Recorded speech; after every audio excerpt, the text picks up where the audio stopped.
मटर छरेको, मटर र चना छरेको। चना र मटर चाहिँ उम्रिसकेको छ, तुसारो हालिसकेको छ। यसमाथि फेरि पनि एकचोटि जोत्छु भन्नुभएको छ। कस्तो हुन्छ होला गाइस? छरेर भ्याएपछि त हाइसुक्क हुन्छ भनेको। फेरि पनि माथि धान काट्न छ अलकटी, अनि त्यो आज एउटा गरेर भ्याएँ, अनि पछि त्यो गरेर भ्याउँछु। अनि त्यसपछि बल्ल लगाउने साथीहरू। कसैको चाहिँ मेसिनले धान काट्दै हुनुहुन्छ भने अरूको चाहिँ काट्ने पनि छ। कसैको चाहिँ यहाँ जोत्दै हुनुहुन्छ।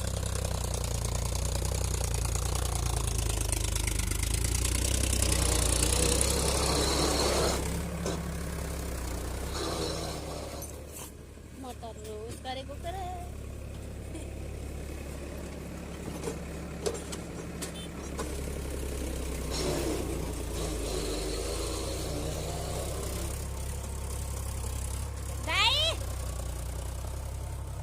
दाइले फेरि झन् झिन मसिनै पार्नु हुने भयो।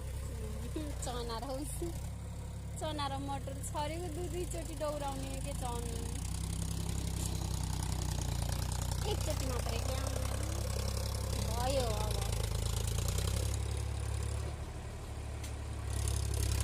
दाइ दुईचोटि नगर्नु के एकचोटि मात्रै गर्नु। मटर जम्मै फुट्यो।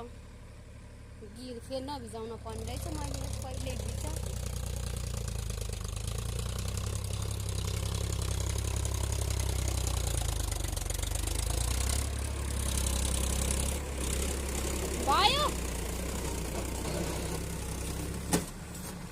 भयो के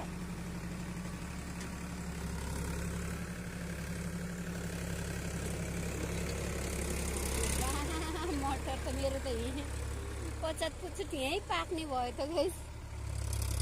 मटर र चना त धनिया छरिदिनु पर्छ क्या हुन्छ होला यसमा।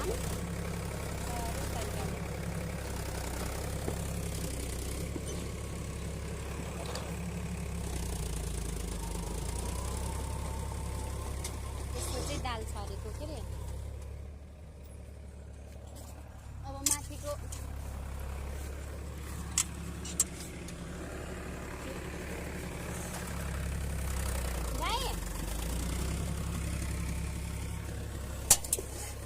दाइलाई फेरि बोलाउँदा कहैरहन्छ दाइ भन्दा दाइ नसाइ